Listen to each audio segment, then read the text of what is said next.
Not at all, ఎవరు సమర్థించరు. అందుకని police వాళ్ళని ఎంక్వైరీ చేయమన్నారు. వివిధ స్థాయిల్లో ఇంటర్నల్ గా ఎంక్వైరీ జరుగుతుంది. దానికి ఎందుకు అలా జరిగింది, why they had to do it, no matter what the reasons are, అది తప్పు అన్నది అందరికీ అర్థమైంది కాబట్టి, ఇల్లీగల్ అనేది అర్థమైంది కాబట్టి దానికి తగినటువంటి వ్యవహారం నడుస్తుంది.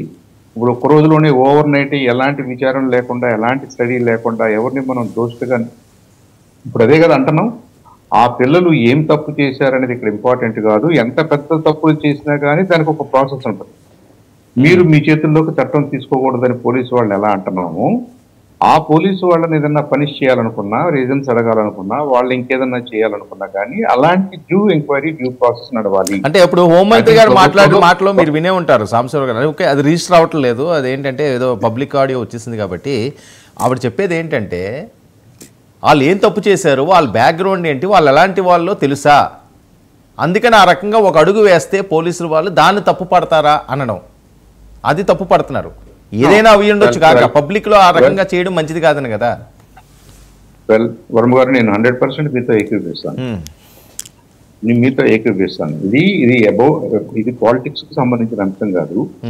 మన దేశ చట్టాలకి, మన దేశ జ్యుడిషియరీకి మనకు ఉండవలసినటువంటి, దాని మీద మనకు ఉండవలసినటువంటి గౌరవం. అవును, అదే లేని రోజున, రూల్ ఆఫ్ లా లేని రోజున ఇది విషవలయం అయిపోద్ది. ఈ సొసైటీ బ్రతకడానికి ఎవరికీ పనికిరాదు.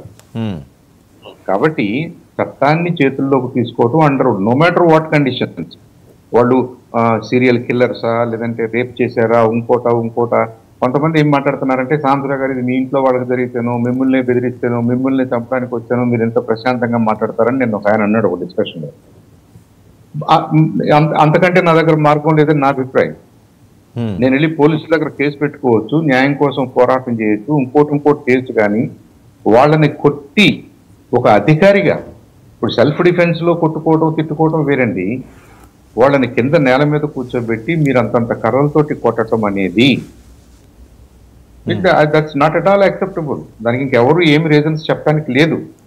మనం కసబ్ లాంటి వాళ్ళకే సంవత్సరాల తరబడి మనం ఆ డ్యూ ప్రాసెస్ ఇచ్చాం, కసబ్ లాంటి వాళ్ళకే డ్యూ ప్రాసెస్ ఇచ్చాం, అంతకంటే సీరియల్ కిల్లర్స్ కు మనం డ్యూ ప్రాసెస్ ఇస్తున్నాం. ఎవరో కుర్రాళ్ళు చేశారని అనుకుందాం, వాళ్ళ మీద కేసులు ఉండొచ్చు, తప్పులు ఉండొచ్చు, రౌడీ షీటర్స్ అయి ఉండొచ్చు, దానికి డ్యూ ప్రాసెస్ ఉంటుంది కదా, దాన్ని పోలీసు వాళ్ళు అమలు చేయాలి కదా. అలా ఎందుకు జరగలేదు అన్న దాని మీద అయితే డెఫినెట్ గా విచారణ జరగాలి. దానికి బాధ్యులు ఎవరైతే వాళ్ళ మీద కూడా చట్టపరమైనటువంటి చర్యలు ఉండాలి. మాణిక్యాలరావు గారు, మీరు మాట్లాడే ముందు ఒక 2 బయటలు వినిపిస్తాను, ఒక్కసారి అవి వినండి. సజ్జల గారు, అంబటి గారు బయటలు ప్లే చేయండి అమ్మా. 2.0 సంబంధించినంత వరకు